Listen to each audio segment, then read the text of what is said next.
제가 발표 주제는 이제 시멘틱 세그멘테이션이고요. 제가 강의 자료가 좀 많이 바뀌었다 보니까 이걸 어떻게 해야 될지 모르겠는데 혹시 강의 자료를 지금 미리 제가 공유를 드리고 하는 게 좋을 것 같아가지고 제가 기토브 주소를 이렇게 올려놨는데 혹시 여기 보면은 제가 그 PDF 파일로 이제 올려놨거든요. 여기에 이제 핸즈온이랑 뭐 핸즈온의 데이터셋 다 있으니까 일단 나중에 공유 드리도록 하겠습니다. 예. 일단은 지금 핸즈온 세션이지만 강의를 조금 간단하게 진행하려고 하고요. 핸즈온은 두 개를 진행하려고 하는데 첫 번째는 이제 2D 세그멘테이션 쪽을 할 예정이고 휴식을 가진 다음에 이제 3D 세그멘테이션을 진행할 예정입니다.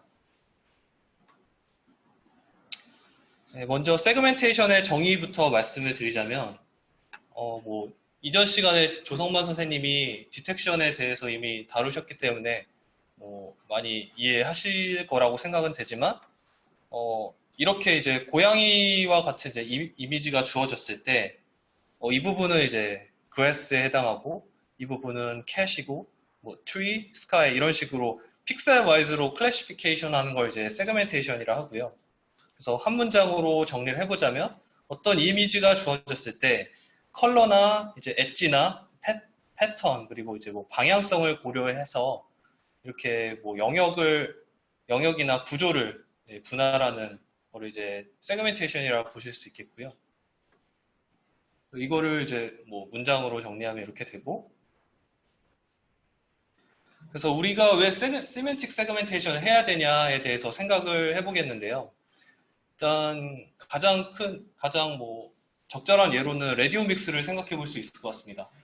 레디오 믹스는 다음과 같이 이미지를 오퍼레이션 하고 ROI 세그멘테이션을 하는 과정을 겪은 다음에 이 데이터를 토대로 뭐 피처 리스트렉션에서 이제 지노믹 데이터와 코헤런스를 보는 이런 연구인데요.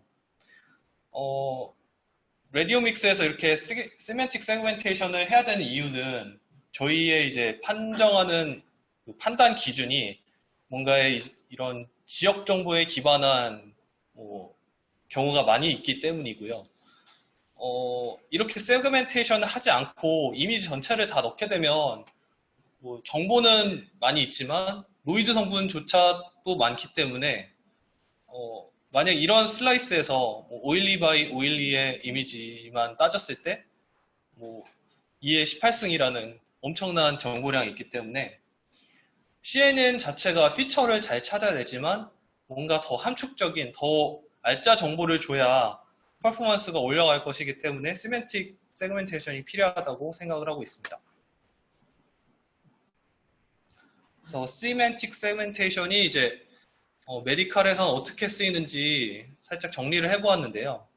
다음과 같이 어떤 뭐 시그널에서 저희가 원하는 이벤트를 찾고자 할 때 이런 식으로 또 이런 거를 뭐 유넷 같은 거를 태워서 찾을 수도 있고요.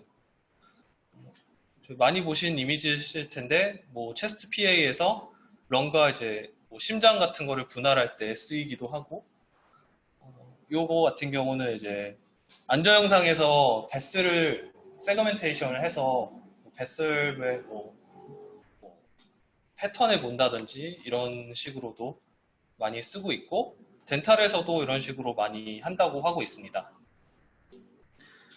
그리고 3D 이미지에서는 대표적으로 CT나 MRI처럼 시멘틱 세멘테이션 이후에 서피스 모델을 추출해서 손쉽게 볼 수 있는 이런 것 때문에 시멘틱 세그멘테이션을 많이 사용하고요. 내시경은 사실 2D 이미지지만 사실 시간축이라는 그러니까 시간 연속적으로 보기 때문에 이거를 이제 공간축을 활용해서 사용한다면 3D 이미지라고 보실 수도 있을 것 같습니다. 그리고 뭐 MRI 같은 경우는 이제 멀티모달을 써서 뭐 레지스트레이션을 한다든지 세그멘테이션 하는 경우가 있기 때문에 뭐 이런 채널축을 활용을 해서 4D 분석을 한다고 보실 수 있을 것 같고요. 전통적인 세그멘테이션 과정에 대해서 간략히 설명을 드리자면 이런 이미지가 주어졌을 때 엣지 패턴을 위주로 이렇게 뭔가 피처를 찾아내서 이렇게 구분을 하게 되고 이거를 기반으로 색깔이 비슷하다든지 패턴이 비슷하다든지 하는 걸 찾아내서 이거를 이제 클러스터를 뭉치는 방식으로 진행을 해서 세그멘테이션이 진행이 됐었습니다. 메디컬에서도 비슷하게 사용됐었는데요. 이 커넥티드 스레솔드라는 방식이 있는데 CT는 그 하우스필드 유닛이라는 좀 특별한 그 인텐시티의 밸류가 있다 보니까 뭔가 어떤 어퍼 바운드와 로어 바운드를 주고 이렇게 마우스 클릭을 통해서 이 시드 포인트의 인텐시티를 주게 되면 자동적으로 이런 식으로 세그멘테이션이 되는 그런 기법이 ITK라는 프로그램에서 사용이 됐었는데요. 그래서 정리를 해보자면 기존 전통적인 세그멘테이션은 어떠한 이미지가 주어졌을 때 이러한 세멘텍 세그멘테이션 맵을 만들고 싶은데 이거에 제일 잘할 수 있는 피처를 어떤 필터를 구성을 해야 이런 결과가 나오느냐에 대한 연구였다고 보실 수 있고 딥러닝을 활용을 한다면 좀 순서가 뒤바뀌어서 이러한 이미지와 레이블을 줬을 때 어떤 필터를 만들어야 가장 우리의 태스크를 잘 달성할 수 있냐 이런 식의 접근이라고 보실 수 있을 것 같습니다. 물론 제가 말씀드린 건 지도학습의 경우만 말씀드린 겁니다.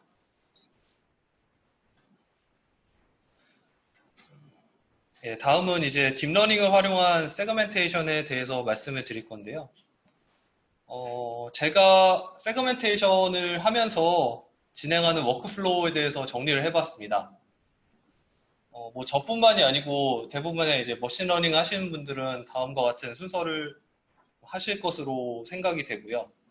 먼저 이제 데이터셋 분석이 가장 중요하다고 볼 수 있는데 데이터셋을 단순히 이제 n이 몇 개고 이렇게 파악할 것뿐만이 아니라 우리가 찾고자 하는 클래스가 임밸런스가 없는지 또는 같은 클래스 내에서도 사이즈의 이제 베리언스가 심한지 아닌지 또 그리고 쉐입에서도 이제 임밸런스가 있는지 이런 식으로 분석이 필요하고요. 또 촬영 프로토콜이 다른 경우도 엄청 많이 있습니다. 기기가 같은 센터 내에서도 다른 경우가 많아서 프로토콜이 다른 경우도 있고 또 엄청 긴 시간에 취득한 데이터의 경우도 프로토콜이 바뀌어가지고 그런 거에 대한 고려도 필요할 것 같고요. 커널도 소프트하게 리컨된 게 있고 더 샤픈하게 된 것도 있고 이런 거에 대해서도 조사가 좀 필요할 것 같고 슬라이스 틱니스도 CT나 MR에 해당되는 경우인데 슬라이스 틱니스가 얼마나 두껍냐에 따라서 어그멘테이션을 어떻게 적용하고 프리프로세싱을 어떻게 적용하고가 달라질 것 같습니다. 그리고 이런 것도 생각을 해봐야겠는데요.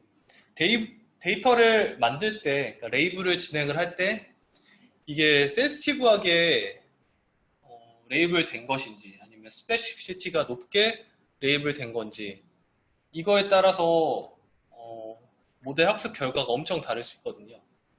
그리고 또한 레이블러가 사실 한 명의 레이블러가 모든 데이터셋을 레이블하는 게 쉽지 않은데 그래서 여러 명의 이제 레이블러가 동시 작업해서 합치는 경우가 있는데 그렇게 되면 사실 한 사람이 해도 매일 그리면 다른 경우가 많은데 다른 사람이 하면 이제 불확실성이 엄청 커지게 되는 그런 효과가 있어서 그런 거에 대한 디스커션도 좀 있어야 될 것 같습니다. 그리고 다음은 이제 프리프로세싱인데요. 앞서 이제 데이터셋을 분석한 것을 기반으로 프리프로세싱을 진행을 해야 됩니다. 8비트 이미지, 대부분의 이제 의료 데이터는 12비트 이상을 많이 쓰기 때문에 8비트냐 12비트냐 이런 거에 대한 고려도 필요하고 CT냐 MRI냐 이제 엑스레이냐에 따라서도 전처리가 많이 달라져야 될 것 같은데요. 이거에 대해서는 이따가 핸즈온에서 좀 다루도록 하겠습니다. 그리고 매트릭은 이제 세그멘테이션의 경우는 보통 이제 다이스나 IOU를 많이 쓰는데요. 뭐 경우에 따라서는 뭐 FROC 많이 들어보셨을 것 같은데 우리가 찾아야 될 포인트를 찾았냐 못 찾았냐 뭐 이런 식으로 접근하는 뭐 FROC도 있고 뭐 디스턴스를 계산하는 방식으로도 매트릭을 정하는 경우가 있는데요. 이 로스 펑션이 결국에는 이 매트릭이랑 엄청나게 관련이 있습니다. 그러니까 우리는 이제 매트릭을 제일 높게 극상의 퍼포먼스를 뭐 얻기를 원하고 있는데 이제 로스 펑션은 그거를 이제 코드로 구현해서 딥러닝 모델과 같이 돌아가는 거를 이제 구현을 하는 거잖아요. 그래서 사실 이 매트릭 자체가 로스가 되는 경우가 매우 많이 있습니다. 용어도 엄청 겹치고요. 다음으로는 이제 모델인데 세그멘테이션 같은 경우는 대체로 유넷을 많이 쓰고 있고요.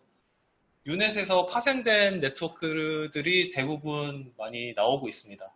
뭐 피라미드 네트워크 뭐 등등 여러 가지가 있긴 한데 대부분은 유넷을 베이스로 쓰고 있습니다. 그리고 마지막에는 이제 모델 이후로 이밸루에이션을 해서 왜 내가 가지고 있는 모델이나 뭐 로스 펑션을 썼을 때 펄스 포지티브가 많은지 왜 펄스 네거티브 뭐 찾아야 될 걸 못 찾는지에 대해서 분석을 한 다음에 이거를 다시 이제 데이터 클렌징을 한다든지 뭐 아니면 전처리를 바꾼다든지 뭐 그런 방식으로 계속 루프를 도는 게 사실 이 인공지능 연구라고 생각을 하고요. 제가 뭐 한 예를 들자면 제가 이제 브레인 트라우마틱 브레인 해모리지 쪽을 분석하는 게 있는데 계속 못 찾는 게 해모리지가 뇌의 이제 가운데 부분에 엄청 가늘게 나 있는 경우는 이게 인시던스가 별로 없어서 그런지 아무리 그쪽을 오버샘플해도 계속 못 찾는 경우가 많더라고요. 그래서 뭐 그런 거에 대한 분석을 하는데 시간이 한참 걸렸습니다. 그래서 아까 말씀드린 대로 매트릭은 대부분 이제 다이스나 IOU, FROC 등을 쓰고요. 경우에 따라 이런 매트릭이 있고 이거는 뭐 구글 검색해 보시면 많이 나올 것 같습니다. 로스 펑션 같은 경우는 아까 말씀드린 대로 매트릭이랑 매우 연관이 깊고요. 그래서 크로스 엔트로피 기반의 이런 로스 펑션들이 있고 이거 같은 이제 다이스에서 파생된 리전 기반의 로스들이 있고 이거를 이제 조합해서 쓰는 컴파운드 로스가 있고 또 바운더리 로스 같은 경우는 이 경계 부분을 더 잘 그리게끔 하는 그런 로스라 뭔가 사실 다이스 같은 경우는 큼지막한 덩어리는 정말 잘 되는데 조그맣거나 가늘거나 이런 경우는 잘 안 되거든요. 그래서 바운더리 로스 같은 경우는 저는 이제 뭔가 튜브 같은 거를 가늘고 얇은 거를 이제 세그멘테이션 할 때 이런 로스를 추가해서 많이 쓰고 있습니다. 그래서 데이터셋에 대해서 얘기를 해볼 건데요. 이런 이미지가 있을 때 이렇게 사람이 빨간색이고 사람은 이제 1로 코딩을 하고 펄스는 2로 하고 이런 식으로 진행을 하는 걸 이제 레이블이라고 보시면 되고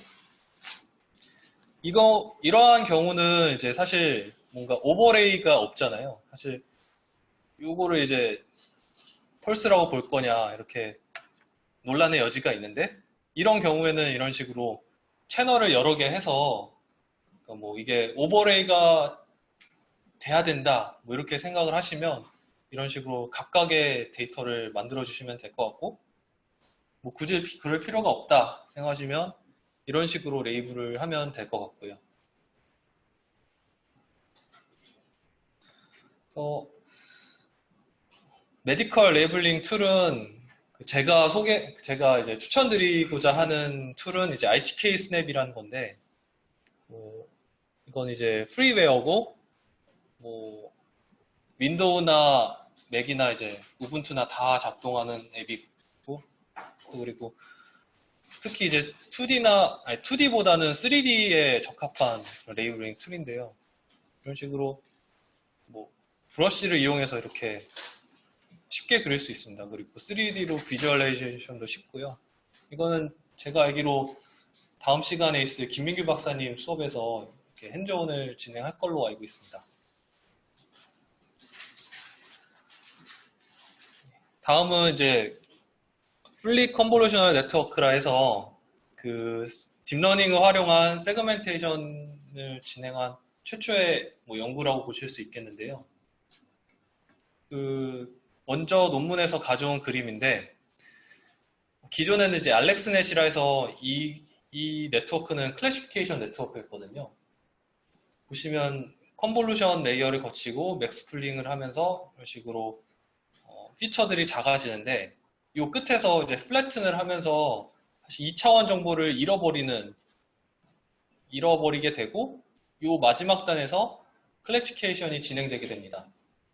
그런데 이 원 저자는 이렇게 하면 이제 리전 정보를 잊어버리기 때문에 여기서 이 부분을 이렇게 2D 정보를 그대로 유지하게끔 해서 이거를 원래 스케일로 뻥튀기를 해주면 여기 고양이가 있다는 걸 알려줄 수 있지 않을까라는 방식으로 해서 이렇게 진행을 했는데, 이렇게 조그만한 이미지를 바로 뻥튀기 했기 때문에 레졸루션이 좋지 않음을 보실 수 있습니다. 그래서 이런 컨셉을 가지고 논문을 썼고요. 사실 이 논문에선 이 정도의 퀄리티가 절대 나오지 않았습니다. 조금 이따가 해볼 핸즈온은 이 풀리 컨볼루셔널 네트워크가 이제 현재 시멘틱 네트워크, 그러니까 변천사에 대해서 좀 해볼 예정이고요. 그래서 대부분의 시멘틱 세그멘테이션 네트워크는 다음과 같이 정보를 압축하는 인코더와 이 압축된 데에서 다시 디코딩하는 과정에서 그 결과로 이렇게 프리딕션이 나오는 그런 형태를 띠고 있고요. 최종적으로 이제 유넷이 거의 끝판왕인데, 아까의 구조에서 이 스킵 커넥션이라는 걸 해서 그 동일한 레졸루션 간에 그 기존, 그러니까 인코더에서의 정보를 디코더에도 추가를 해줘서, 사실 그 압축된 정보에서 이 디코더, 기존 이 세그멘테이션을 만드는 게 쉽지 않거든요. 그러다 보니까 이 정보를 이용하면 이 디코더를 잘 만들 수 있지 않을까라는 아이디어로 이렇게 정보를 추가를 해준 것만으로도 데이터 퍼포먼스가 엄청 향상되는 효과가 있었습니다. 그래서 핸즈온을 시작하려고 하는데요. 제가 핸즈온이 2개가 있고, 이 PDF, 그러니까 이 주소 들어가셔서 PDF를 받아주시면 이 주소가 있거든요. 여기로 한번 들어가 주실 수 있을까요? 여기서 세 번째를 받으면 지금 진행했던 강의 자료를 받으실 수 있습니다. 다운 받으신 분은 요 거의 끝부분에 핸즈온이 있고, 핸즈온의 첫 번째 링크를 클릭해 주시면 되겠습니다. 클릭이 안 되네요. 잠깐만, 이게.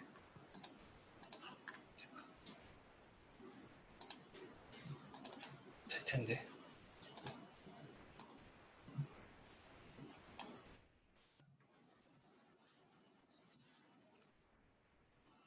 네, 클릭됩니다.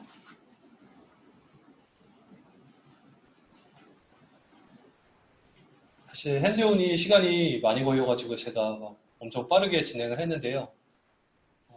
핸즈온에서는 뭐 궁금한 거 있으시면 많이 질문해 주시면 좋을 것 같습니다.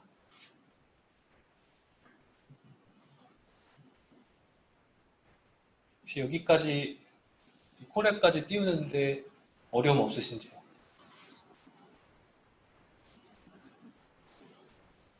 진행해도 되겠습니까? 네.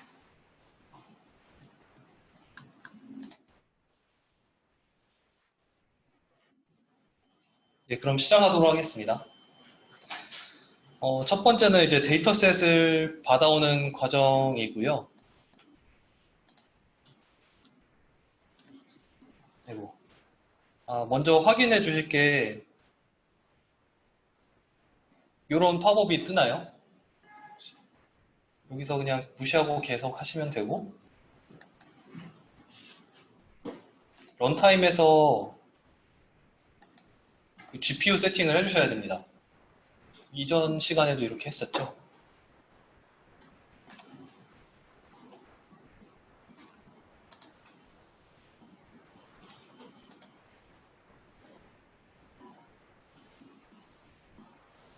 예, 여기서부터 시작하겠습니다. ls라는 명령을 치게 되면 그 현재 위치에서의 이제 폴더와 리스트를 가져오게 되고, 제 현재 위치는 이제 pwd라는 명령을 치면 컨텐츠라는 걸 알 수 있는데, 이 코드를 실행시키면 데이터를 받아오게 됩니다.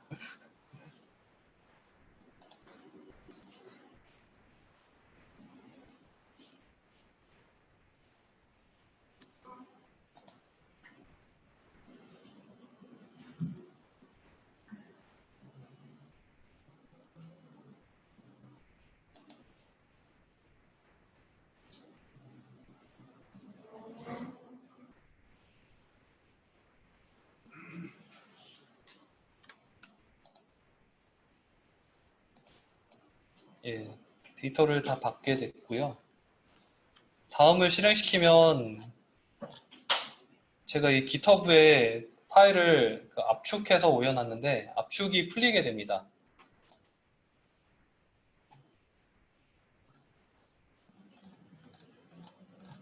압축이 다 풀렸고요. 이게 스크롤 누르면 이렇게 되는데 이 마우스를 바깥에 두고 스크롤하면 이 바깥에서 돼서 잘 내려가거든요. 그리고 다음 코드를 실행하면 이제 이미지스랑 마스크스라는 폴더가 있다는 걸 확인하실 수 있고, 여기까지 괜찮으신가요? 다음은 이제 이미지가 사실 512 사이즈긴 한데 제가 임의로 256로 바꿨고요. 이렇게 시간도 많이 걸리고 GPU가 좀 모자르기도 하더라고요. 그래서 일단 이렇게 256로 세팅을 했고, 채널 같은 경우는 사실 원 채널이 맞는데 제가 트랜스퍼 러닝을 좀 해보려고 3채널로 일단 진행을 했고, 배치는 그러니까 제가 실험을 여러 개를 진행할 거예요. 아까 FCN에서부터 유넷까지 어떻게 발전했는지 이거에 대해서 할 거다 보니까 동일한 세팅으로 진행하려고 배치 사이즈는 8, 에포크는 25로 맞췄습니다. 그래서 실행을 하고 다음번까지 하게 되면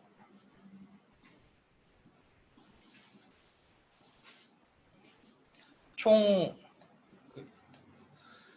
이미지는 총 539장, 그리고 마스크도 539장 임을 확인하실 수 있고요.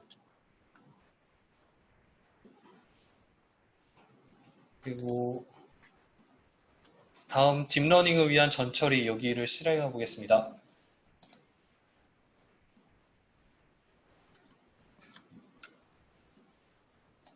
요거는 이제 단순히 학습 그래프를 보기 쉽게 해주는 라이브러리라 설치를 했고요.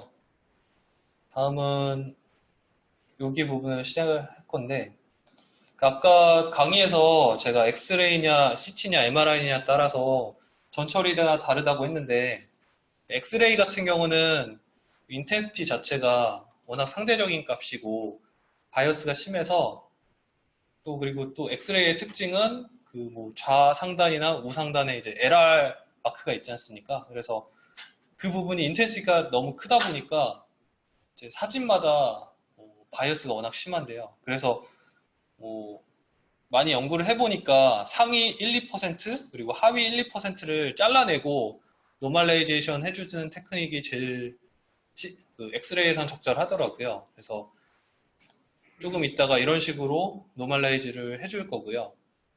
CT에서는 CT의 특성상 하우스피드 유닛을 기반으로 하기 때문에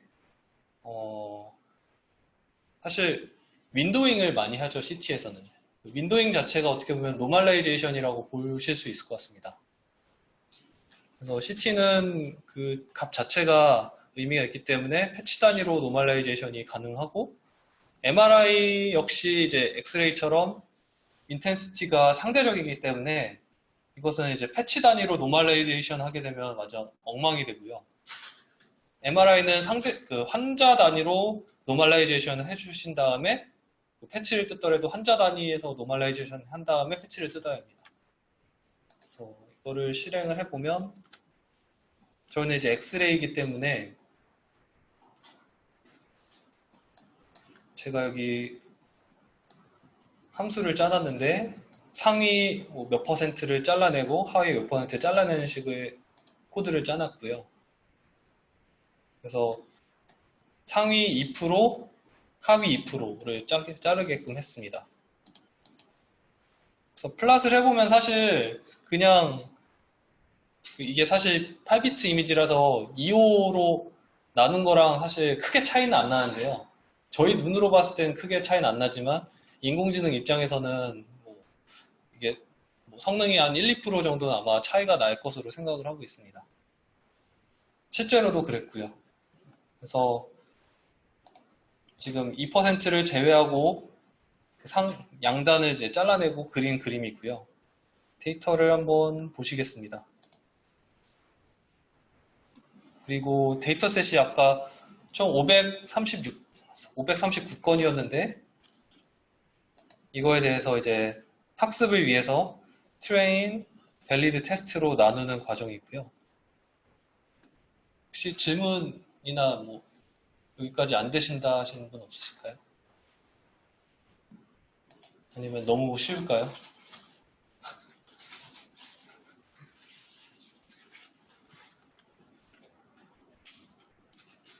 그래서 여기까지 실행을 해봤는데 이제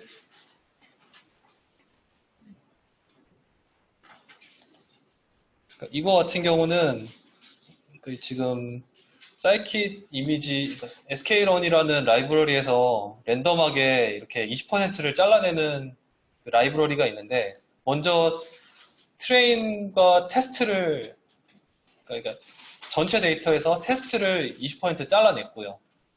그런 다음에 그 잘라낸 나머지에서 또 20%를 밸리데이션으로 잘라냈습니다. 그래서 인풋 쉐이프를 보면 다음과 같이 돼 있는데 지금 제가 짠 코드는 케라스 기반이기 때문에 다음과 같은 이제 형태를 띠게 되고요. 트레인은 이제 344개 그리고 256, 256, 3채널 뭐 밸리데이션, 테스트 이런 식으로 돼 있습니다.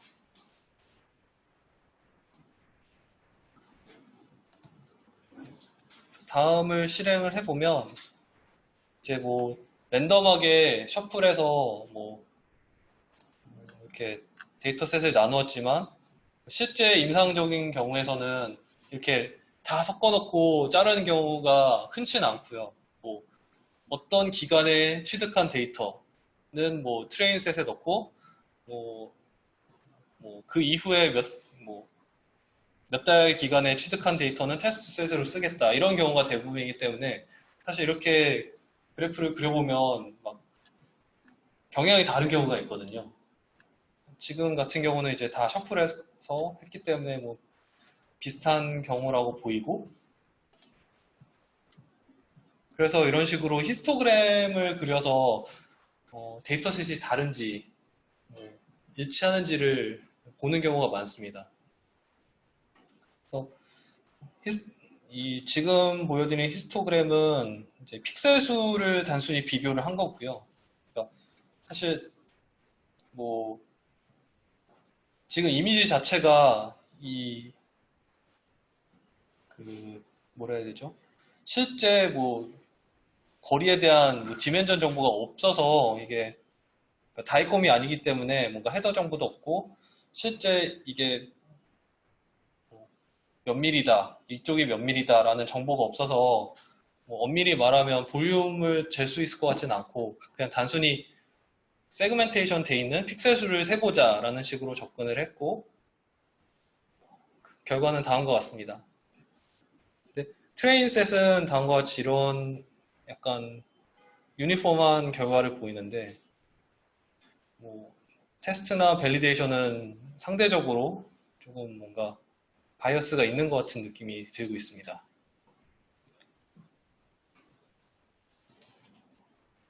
다음 진행해도 될까요? 다음은 이제 VGG 네트워크를 간단하게 도식한 그림인데요.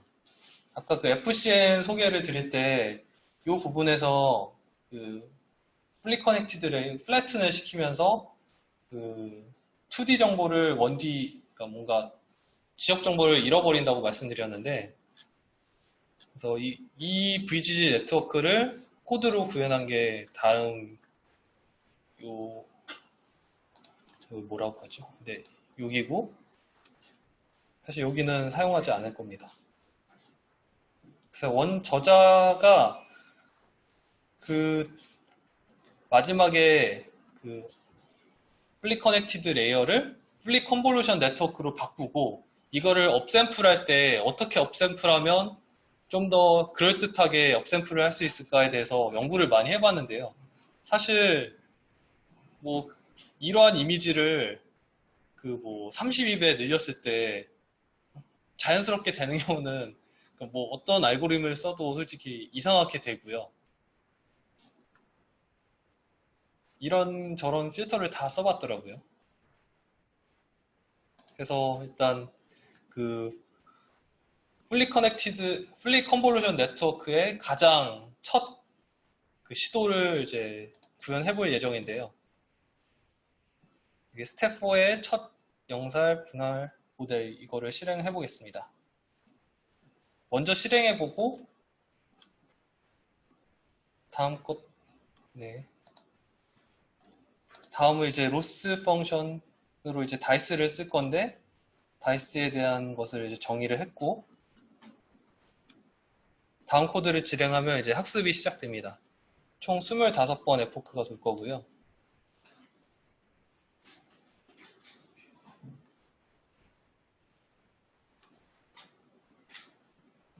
여기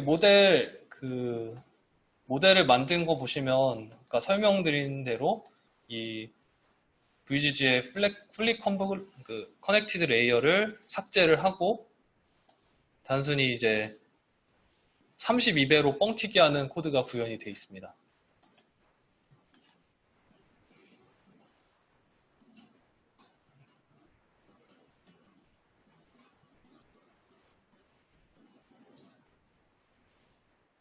이제 25번 학습될 때까지 기다려야 되는데 혹시 질문이라든지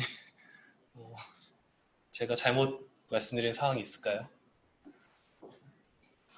네. 네.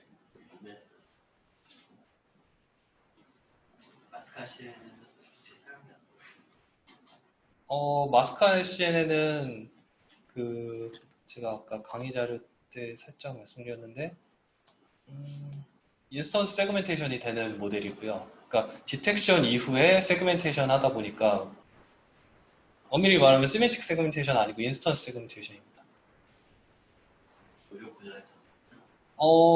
쓰는 경우도 있고요.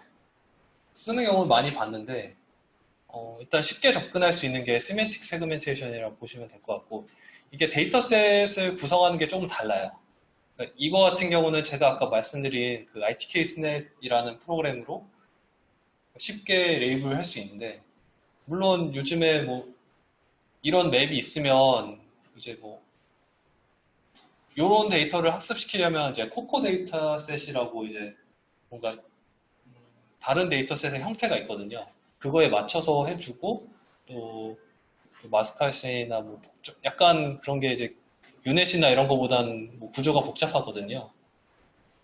그래서 단순하게 일단 접근해 보려면 일단 뭐 세맨틱 세그멘테이션이 좋은 것 같고요.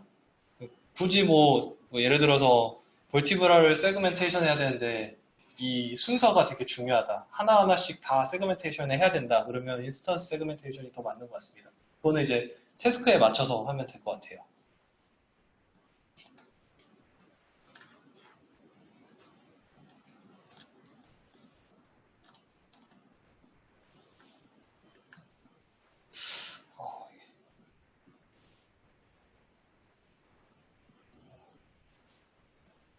생각보다 오래 걸리네요. 제가 집에서 했을 땐 되게 빨랐던 것 같은데 제가 앞에 서 있어서 그런가요?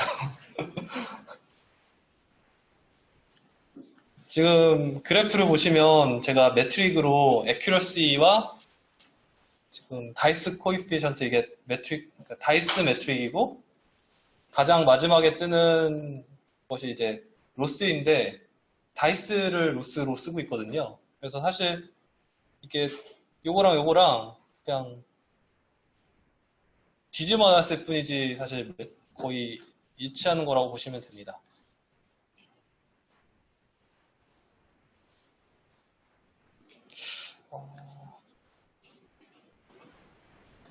일단 학습이 끝나서요. 결과만 한번 보겠습니다. 스텝 5에 이제 결과 확인하기 한번 실행해 보면요. 다른 분들도 학습 다 끝나셨나요? 그리고 다음 여기까지 실행을 하면 다음과 같이 아마 제가 알기로 현재 모델이 처음에 인풋 자체가 256, 256이었는데 컨볼루션하고 이제 맥스플링을 하고 컨볼루션하고 맥스플링을 하고 이게 그러니까 16 x 16까지 작아진 상태에서 이걸 다시 32배 해서 다시 256으로 뻥튀기 시킨 그림이거든요. 그러다 보니까 거의 뭐 이제 도트 형식으로 세그멘테이션이 된 결과를 보실 수 있고요. 이렇게 하면 정말 러프하게만 정말 뭐 거의 위치 정보만 알 수 있지 이제 뭔가 더 세밀한 세그멘테이션은 안 되는 걸 확인하실 수 있습니다. 그래서 FCN 본 논문에서 그래서 이 사람들이 새로운 시도를 해보았는데 지금 저희가 썼던 거는 이렇게 계속 컨볼루션, 맥스플링, 컨볼루션, 맥스플링, 컨볼루션, 맥스플링해서 이 결과를 단순히 그냥 32배 뻥튀기 시킨 결과를 보신 거고요. 두 번째 시도는 이 결과와 이 이전 결과를 한번 이렇게 서로 그러니까 이거를 이제 두 배로 뻥튀기를 하고 그러면 이거와 레졸루션이 같으니까 서로 썸을 할 수 있겠죠. 썸을 한 다음에 또 이거를 또 16배 뭐 뻥튀기 하는 거를 또 시도를 해봤습니다. 뭐 비슷하게 또 이거를 가지고 또 이걸 두 배를 한 다음에 뭐 이런 식으로 8배를 뻥튀기 하는 식으로 진행을 해봤고요. 이거를 한번 시도를 해보겠습니다. 먼저 실행하고 코드를 보도록 하겠습니다. 학습이 오래 걸리기 때문에요.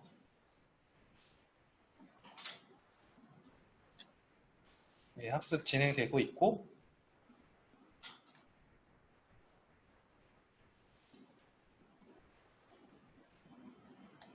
기존에 이제 코드를 보시면 8x8이라고 되어 있는 부분이 그 풀리 커넥티드 레이어였는데 이 부분을 기존에는 이제 컨볼루션에서 업샘플을 바로 했었는데 두 개를 이제 하나는 업샘플을 2배로 하고 이걸 더한 다음에 또 이거를 이제 해서 8배 뻥튀기 하는 식으로 요거를 구현했다고 보시면 될 것 같습니다.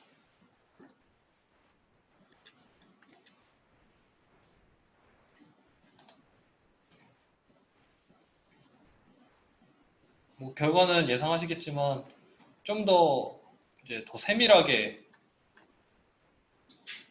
될 것으로 생각이 되고요.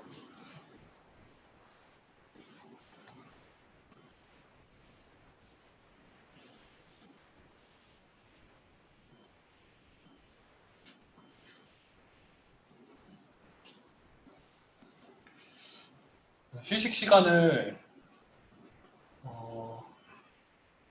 지금 가져가는 게 좋을까요? 1시간 거의 다 되는 시점이기 때문에 이것만 실행해 놓고 이제 휴식을 하도록 하겠습니다. 괜찮을까요? 네. 10분 쉬고 다시 시작하겠습니다. 네, 다시 강의 시작하도록 하겠습니다. 방금 학습 돌린 코드가 이제 학습이 끝났고요. 그래서 결과를 보시면 아까보다는 뭔가 좀 더 섬세하게 그려지는데 여전히 좀 만족스럽지 않죠? 뭔가 그래도 생각보다는 세그멘테이션이 잘 되는 걸 확인하실 수 있습니다. 사실 제가 이 코드를 짜면서 뭐 이런저런 기법 하나도 넣지 않았거든요. 그러니까 단순히 데이터셋 불러와서 뭐 사실 인공지능 학습하려면 오그멘테이션을 한다든지 뭐 다양한 기법들이 있는데 뭐 오그멘테이션 같은 것도 하지 않고 전처리도 그냥 상위 2%만 뭐 잘라서 넣는 식으로만 했는데 데이터셋도 그렇게 많지 않았어요. 학습된 슬라이스가 뭐 300 몇 장이었는데 생각보다는 괜찮은 결과가 나오고 있고요. 좀 반복적이라 요거는 넘어가도록 하겠습니다. 너무 좀 반복적인 것 같네요. 스텝 6-1은 제가 넘어가겠습니다. 바로 스텝 7로 시작하겠습니다. 아, 네네네. 사실 이거랑 컨셉은 거의 비슷하고요. 이런 식으로 이제 아까 처음에 마지막 맥스 풀링을 5번 했을 때 32회 뻥튀기 했을 때 결과가 이거고 이거 말고 이 이전 결과랑 조합을 해서 3개의 레이어를 조합을 해서 8배 뻥튀기 한 데이터가 아까 이 정도 결과가 나왔는데요. 그래서 이런 아이디어를 적용을 해서 그 풀링 2까지 그리고 풀링 1까지 쓴 게 아마 FCN ES일 거고요. 요거보다 좀 더 댄스하게 결과가 나옵니다. 이렇게만 해도 될까요? 너무 반복적인 작업이라 일단 이거는 스킵하도록 하겠습니다. 그래서 스텝 7은 그 마지막 그러니까 그 업샘플 구간을 단순히 그냥 크기만 키워주는 방식으로 그리고 그 리니어 인터폴레이션을 취해줬는데 이 경우는 그 디컨볼루셔널 네트워크를 사용해서 이제 컨볼루션의 반대 방식의 그러니까 예전에는 컨볼루션을 통해서 뭔가 이제 작아지는 인코더를 구축을 했었는데 디코더에도 컨볼루션의 개념을 적용해보자 라는 식으로 진행이 되고요. 먼저 실행을 해보고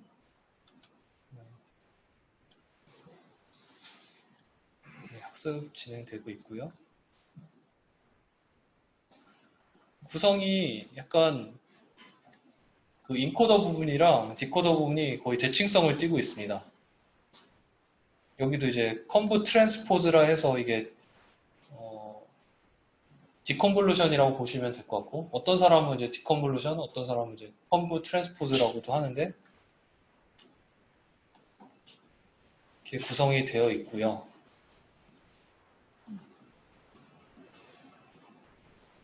아마 처음에는 학습이 잘 안 되다가 어느 정도 학습이 되기 시작하면 부스팅이 확 될 겁니다.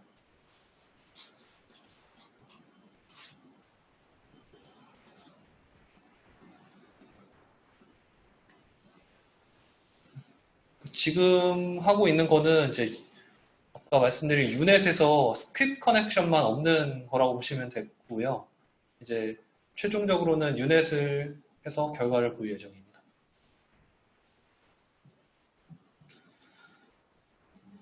예, 데이터셋에 대해서 질문해 주셨는데요. 그러니까 원내 데이터랑 외부 데이터를 어떻게 활용하는지 이렇게 보시면 돼요. 일단은 외부 데이터셋이 사실 저희가 원하는 데이터도 딱 저희 입맛에 맞는 데이터가 있는 것도 아니고 그리고 저희가 하는 태스크에 딱 그러니까 정확히 같다면 그걸 학습에 같이 써서 할 수도 있을 텐데 사실 그런 경우는 지금까지 별로 없었고요. 그러니까 칼붐에 있더라도 그게 퀄리티가 너무 안 좋은 경우가 많았습니다. 그래서 오히려 같이 넣고 학습을 했을 때 성능이 악화되는 경우도 좀 있었고요. 그래서 사실 엑스트라 밸리데이션용으로 그 외부 데이터셋을 많이 썼고 대부분의 학습은 아산병원 데이터셋을 활용을 했었습니다. 그럼 데이터셋 하실 때 네. 레이블링은 다 매뉴얼 사용하시나요? 뭐 태스크마다 다른데요.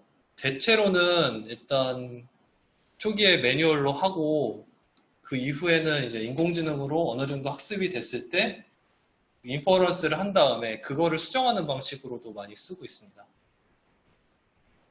뭐 MRI에서 뭐 특정 텐던을 세그멘테이션을 해야 된다 이럴 때는 제 경험으로는 한 20회 있었을 때 어느 정도 인공지능이 어느 정도 다이스가 아주 높진 않지만 70% 정도 나오는 경우가 있었는데 그거 활용해서 다시 그리고 이게 처음부터 생으로 다시 그리면 뭐 몇 시간 걸리는 거를 그래도 시간을 많이 단축시켜 주신다고 하더라고요. 일단은 학습 결과가 나왔고요.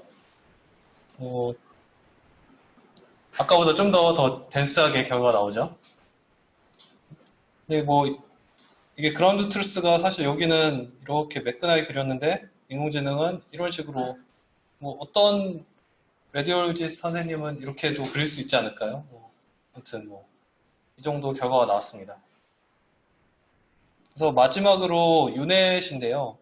아까 방금 사용한 모델은 요 스킵 커넥션이라 해서 요게 없었던 모델인데 이번에는 요게 없고 요 부분이 없습니다.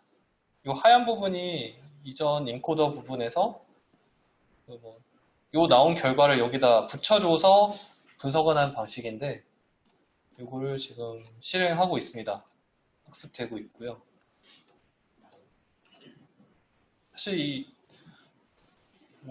이 콜랩으로 진행하는 핸즈온은 언제든 실행해 보실 수 있으니까 사실 이런 디스커션이 더 오가고 하는 게 더 저는 좋다고 생각하고 있거든요.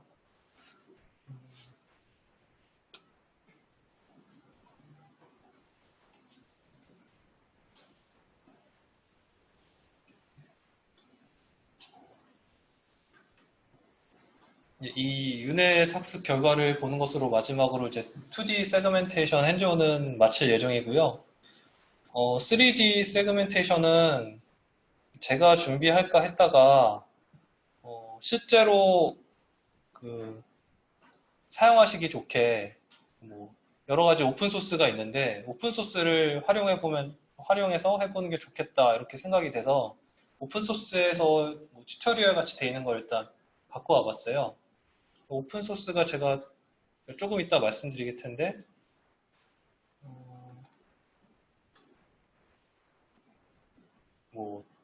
엔비디아에서 공식적으로 밀고 있는 모나이 뭐 프로젝트라는 게 있고, 그리고 뭐 메디칼에서는 되게 거의 끝판왕이라고 볼 수 있는 NN유넷이라는 게 있는데, 그 독일 뭐 암센터 그룹에서 만든 모델인데요. 이게 여러 가지 그 메디칼 세그멘테이션 테스크에서 몇 번 우승했거든요. 계속 소타 모델이고, 최근에는 어떤 뭐 셀프 슈퍼바이스드 모델이랑 결합을 해서 또 가장 최고의 성능을 냈더라고요. 그래서 그 정도 정리를 해드리도록 하겠습니다. 학습이 다 끝났고요.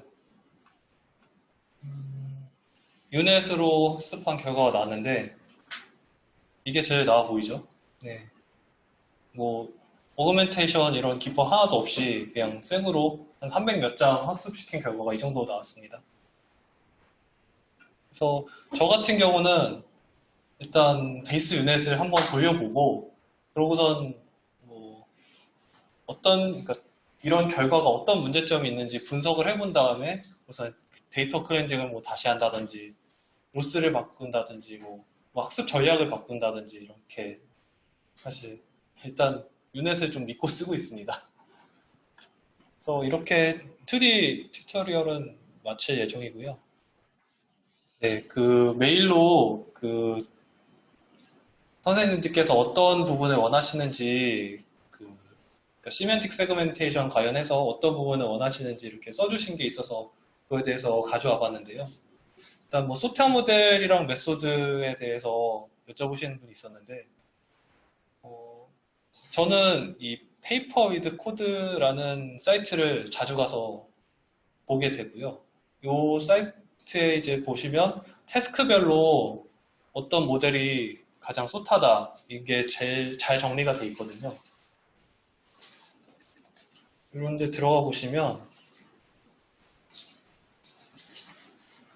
메디컬 이미지 세그멘테이션에서 어떤 공개 데이터셋이 있는데 이 공개 데이터셋에서 이 모델이 제일 성능이 좋더라 이런 게 정리가 돼 있습니다.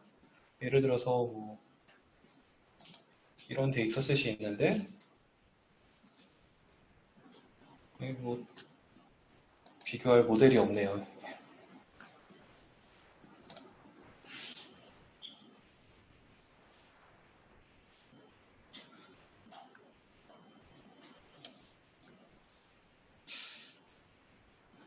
지금 보니까 생각보다 뭐 비교할 모델이 별로 없어가지고 좀 아쉬운데요. 엄청 컴퓨터 비전 쪽으로는 활성화된 사이트라서 시멘틱 세그멘테이션 들어가 보시면 여러 가지 공개 데이터셋이 있는데 이 공개 데이터셋에서 어떤 모델이 제일 좋더라 이런 게 이렇게 정리가 되어 있습니다. 그래서 이런 모델을 한번 내가 구현을 해보고 싶다.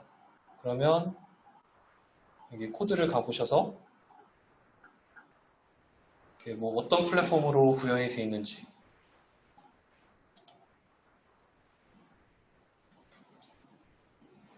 얘네가 이렇게 공개해놓은 코드를 보고선 이제 이거를 응용해서 쓸 수 있으면 되겠습니다. 그리고 false positive reduction에 대해서 말씀을 하셨는데 사실 시멘틱 세그멘테이션 하면서 이게 제일 문제거든요. 그러니까 물론 false positive를 줄이는 것도 문제고 false negative를 못 찾는 거에 대해서 어떻게 할 거냐 이게 문제인데 일단 false positive에 대해서 말씀을 드리자면 저 같은 경우는 뭐 클러스터링을 해서 예를 들어서 뭐 렁 노드를 찾아야 되는 태스크인데 렁 바깥에 있으면 뭔가 이상하잖아요. 노드들이. 그래서 뭐 세그멘테이션 결과에서 뭐 렁 바깥에 있는 부분은 날려버린다든지 뭐 그런 식으로 아니면 사이즈가 작으면 무시해버린다든지 이런 식으로 뭐 포스트 프로세싱을 하는 경우가 많이 있고요. 그리고 캐스케이드 네트워크라 해서 많이 들어보셨을 것 같은데 이렇게 체스트 뭐 PA 사진에서 렁 노드를 찾는다 하면 사실 렁 안에서만 보면 되잖아요. 그래서 렁을 먼저 찾아내는 네트워크를 구성하고 그 안에서 노드를 찾아내는 그 2단계 방식이 이제 캐스케이드 네트워크인데, 캐스케이드 네트워크를 쓰면 펄스 포지티브가 많이 줄어듭니다. 왜냐하면 그 바깥의 부분을 이제 볼 필요가 없어지기 때문이죠.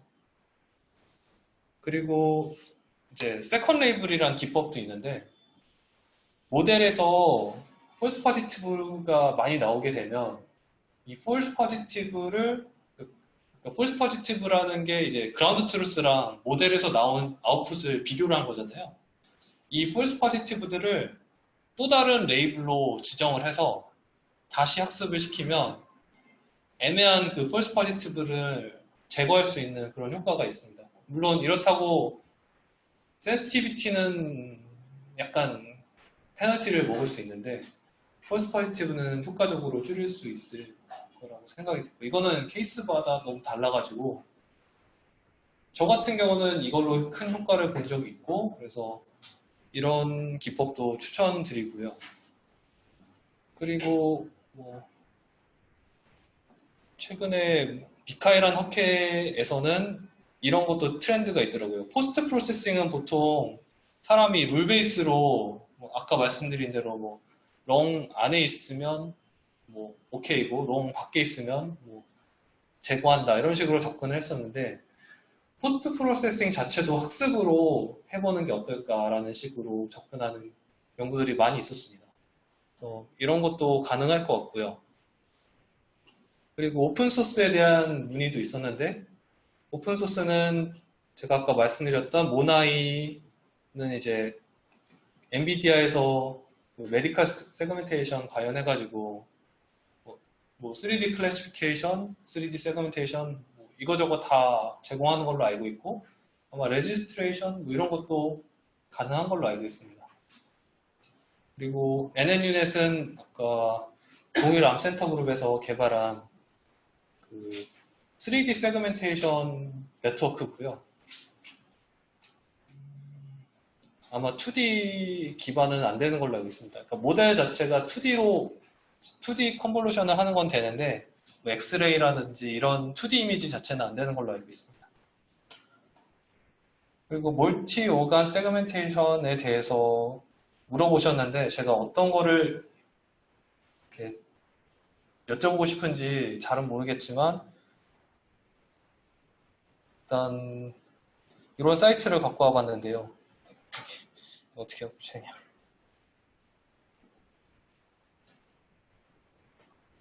이거 어떻게 없애지?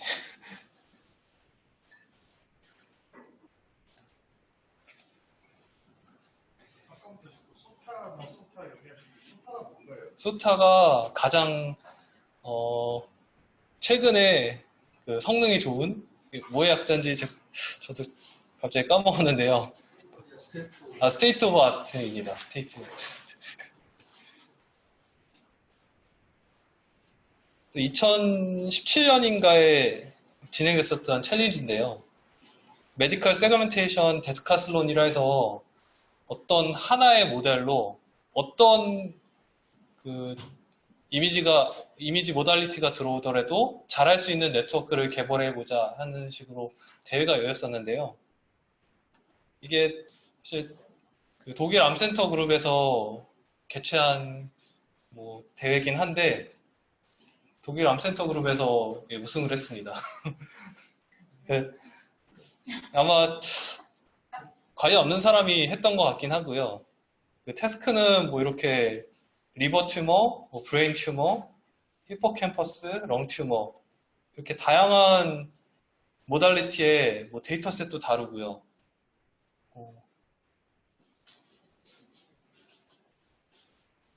이런 그러니까 이런 데이터셋에서 어떤 태스크가 들어와도 성능이 높게끔 하는 그런 챌린지가 있었는데, 이거 말고도 히든 태스크라 해가지고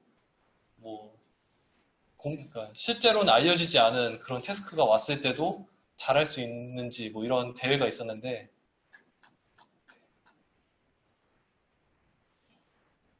자랑은 아닙니다만 저희 연구실에 있던 연구원이 여기서 2등을 했습니다.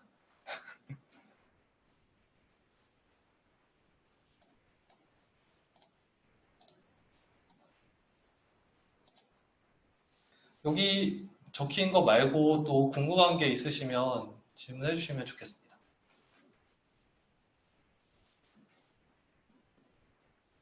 네, 질문. 사실 3D 세그멘테이션 관련 내용을 많이 듣고 싶었는데요. 네, 문화이가 어떤 식으로 구성되어 있지는 모르겠지만 네, 사실 데이터가 굉장히 적은 상태에서 3D 컨볼루션을 기능해 보는 경우는 네, 수가 워낙 많은데 데이터의 수는 작아지게 되는 거잖아요. 네, 크기로 가는 것보다는. 네. 근데 그런 걸 어떻게 현실적으로 좀 극복할 수 있는 그런 테크닉이나 그런 게 있어요? 혹시 데이터셋을 어느 정도 쓰시는가요? 예를 들어 한 1000명 정도라고 환자 단위로 1000명인가요? 환자단으로 설명이라고 하면 한 1000장의 3D 영상이 있는 경우에 네, 세그멘테이션을 진행하고 있을 때 사실 제대로 훈련이 안 되는 경우도 많잖아요. 스킬같이 네. 모델들과 모양이라든지 네, 혹은 아니면 정확한 로케이션이 없이 캔서가 뭐 여기저기 생기듯이 이렇게 로케이션이 없는 경우나 그런 것을 다루기는 좀 힘들었잖아요. 네. 그래서 그런 것을 좀 어떻게 해결할 수 있는 방법이 사실 저도 현존을 3D로만 하려고 했었는데요. 일단 공개 데이터셋을 모으는 것도 조금 곤란하고 학습이 워낙 오래 걸릴 것 같아서 제가 준비를 못한 점 좀 일단 양해 말씀드리고, 저 같은 경우는 저도 이제 3D 데이터를 많이 다루는데 CT나 MRI 많이 쓰거든요. 근데 1000장이면 3D 환자 단위로 1000명이면 데이터셋이 엄청 많은 거로 일단 생각이 되고요. 사실 저 같은 경우는 뭐 30명으로 해야 되는 학습 데이터가 30명? 이 정도인 경우도 되게 많았거든요. 그래서 여기 소개해드린 NNUNet이라는 모델이 있는데 이거는 좀 데이터 인풋이 좀 까다롭긴 해요. 근데 이거에만 잘 맞춰주면 성능을 거의 보장할 수 있는 모델이라서 아까 말씀드렸던 대로 뭐 어떤 뭐 데이터셋에서도 강건하다 얘네가 그렇게 주장을 하고 있고 실제로도 여러 대회에서 우승을 했거든요. 메디컬 세그멘테이션 대회에서. 사실 이게 정말 좋은 모델인데 쓰기가 좀 어려워서 뭐 제가 예전 뭐 이거를 좀 쓰기 쉽게 만들어 놓은 것도 있긴 한데 뭐 필요하시면 제가 좀 공유를 드릴 수도 있을 것 같습니다. 저 같은 경우는 MRI나 CT면은 대충대로 슬라이스에서 2D로 한 다음에 합치기도 하거든요. 네, 근데 그랬을 때 3D 터프랑 보다 막 엄청 못한다는 결과를 어떻게 느껴가지고 이론적으로 3D로 처리하는 게 훨씬 좋은 이유가 있나요? 사실 3D로 분석을 할 때 큰 장점이 있는 경우는 그 슬라이스 틱니스가 되게 작을 때 상대적으로 그러니까 저도 브레인 해머리지 그 응급실 CT, 그러니까 헤드앤넥 CT를 분석을 많이 해봤는데요. 그 슬라이스 틱니스가 5mm 정도 되거든요. 5mm 정도 되면 사실 전 앞뒷장의 관계가 아주 그러니까 물론 관계가 있긴 하겠지만 상대적으로는 적더라고요. 그런 경우에는 이제 2D 네트워크를 돌리나 3D 네트워크를 돌리나 큰 차이가 없는데 저는 이제 태스크마다 다른 것 같습니다. 저도 사실 그 브레인 해모리지 세그멘테이션 태스크 같은 경우는 2D로 접근해서 문제를 해결했습니다. 그 이미 제가 그렇게 슬라이스가 엄청 얇게 막 잘리지도 않잖아요. 그게 뭐 경우에 따라서는 뭐 0.7mm인 경우도 있더라고요. 뭐. 테크니스에 따라서 다르다 이거. 네, 맞습니다. 근데 암 같은 경우에는 좀 표면이 뭐 일레귤러하거나 그런 것들이 좀 영향을 미치는 경우가 있어서 네. 2D로 하게 되면 인터슬래스에 대한 이 스모킹이 제대로 반영이 안 되니까 체인도 제대로 반영이 안 되니까 3D를 조금 더 선호하는 걸로 저는 알고 있거든요. 뭐 GPU 용량이 허용되고 이런다면 저도 그러니까 GPU 용량하고 데이터셋이 충분하다면 저도 이제 3D를 더 일단 추천을 드리고 있습니다.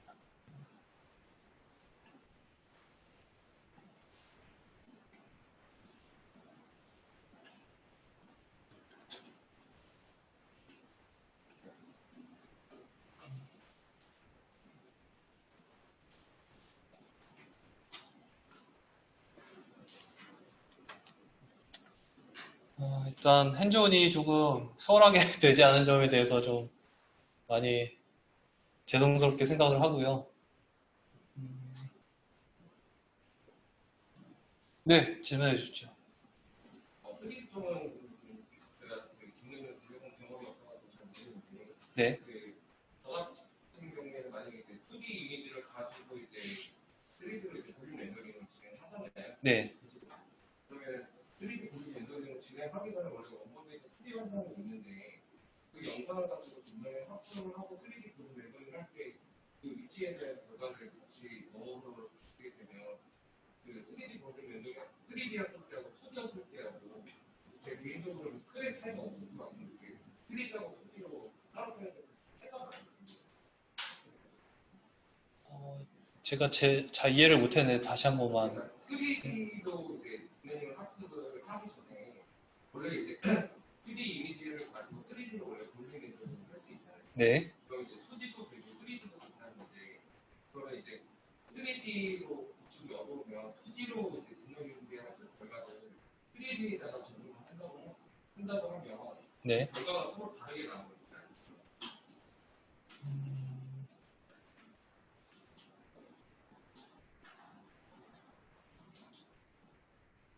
일단은 뭐 결과가 크게 다를 거라고 보이진 않는데요. 근데 3D의 장점은 어쨌거나 그 2D에서는 못 보는 이제 전후 슬라이스 간의 관계를 더 잘 학습을 하기 때문에 퍼스퍼리티브도 상대적으로 뭐 적을 수도 있고요. 뭐 태스크마다 다르겠지만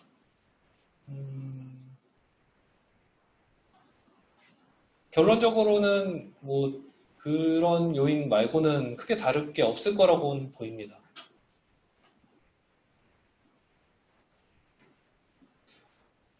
근데 제가 그 업계 그 로테이터 커브 쪽을 이제 세그멘테이션 하는 태스크가 있었는데 거기서 이제 바이셉스 텐던이 사실 이제 코로날로 찍게 되면 그 슬라이스가 뭐 한 두세 장 정도밖에 나오지 않더라고요. 그런 경우는 2D로 분석했을 때 이게 진짜 펄스 네거티브가 엄청 많은데 3D로 하면 펄스 네거티브가 확 시원하게 주는 걸 확인할 수 있었어요. 이게 뭔가 컨텍스트를 봐야 되는 그런 것 때문에 더 효과가 좋아지지 않았나 그런 생각이 들긴 하네요. 제가 경험했을 때는 그 장기 그 세그멘테이션 한다고 했을 때 장기가 정말 잘 드러내는 중간 부분은 그냥 잘 세그멘테이션 되는 필요만 하면 끝이 문제더라고요. 끝에는 이제 되게 작은 부분들만 남아있는 경우가 있잖아요. 어느 슬라이스는 그거를 제대로 세그멘테이션 했는데 다음 슬라이스는 못하고 뭐 이런 것들이 심해서 3D로 조금 힘이 더 있거든요.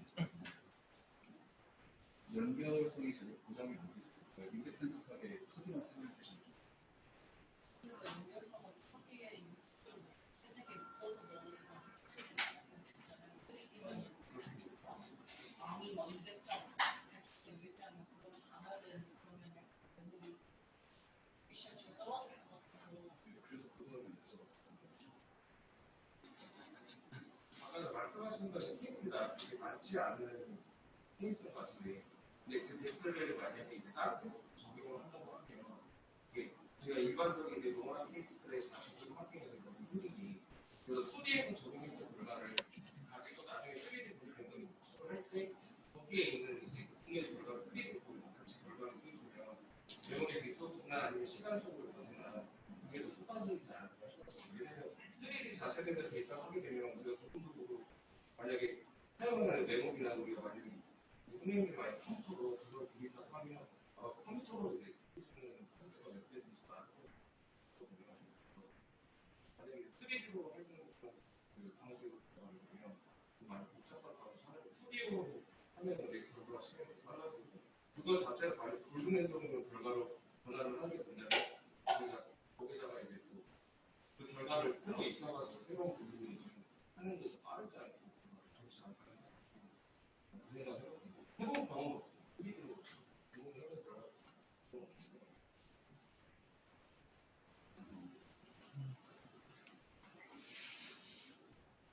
질문인데 세그멘테이션을 하잖아요.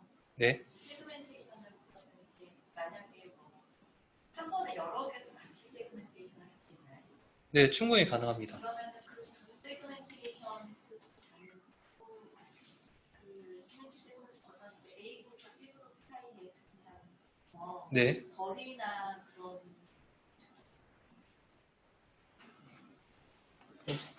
일단 세그멘테이션 이후에 어떤 물체 사이에 최소 거리 게 뭐 충분히 가능할 것 같고요. 제가 그 ICU 디바이스 세그멘테이션에서 했던 태스크가 그 엔도소리아의 튜브가 얼마나 뭐라고 하죠? 그 브랜치 부분에 얼마나 가까이 잘 닿아져 있는지 뭐 그런 태스크를 했었는데 이게 뭐 그런 것도 이제 세그멘테이션 하고 나서 이제 거리를 재는 방식으로 진행을 했고요. 충분히 가능합니다. 그러면은 이제 이게 얼마나 그러니까 레이저는 얼마나 깊이 들어갔는지 장기에 예. 특정한 A라는 것이 B 사이가 얼마나 깊이 들어갔는지 그거에 대해서 이제 측정도 가능하다는 거예요. 예, 가능합니다. 혹시 어떻게 하는지 구체적으로 일단은 세그멘테이션을 하고 나서 뭔가 룰 베이스로 정책을 정해야 될 것 같아요.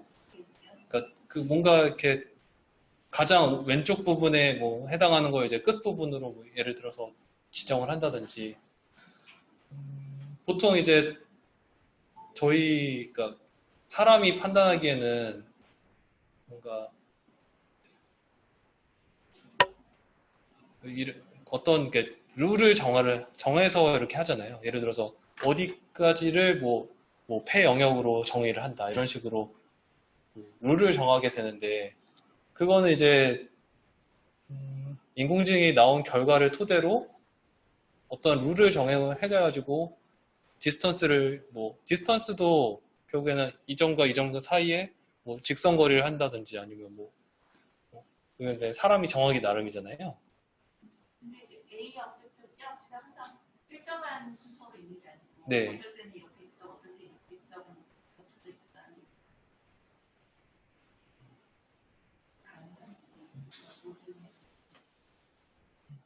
어쨌거나 이게 그 올간을 다르게 클래스를 구분할 테니까 예를 들어서 뭐 1이라는 올간이 있고 2라는 올간이 있을 테니까 그거에 뭐 가장 센터점을 뭐 얻어온다든지 해서 뭐 센터점의 거리를 비교하는 수도 있을 것 같고요. 그런 볼륨의 센터점을 뭐 취득하는 것도 괜찮을 것 같네요.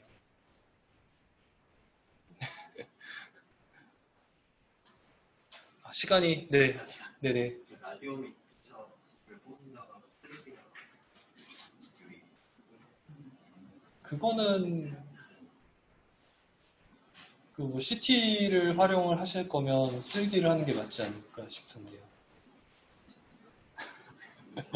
태스크마다 다를 것 같아서 저도 라디오맥스는 그렇게 경험이 없어서 답변드리기 어려울 것 같습니다. 네, 시간이 거의 다 됐는데요. 더 질문이 없으시면 마치는 걸로 하겠습니다. 감사합니다.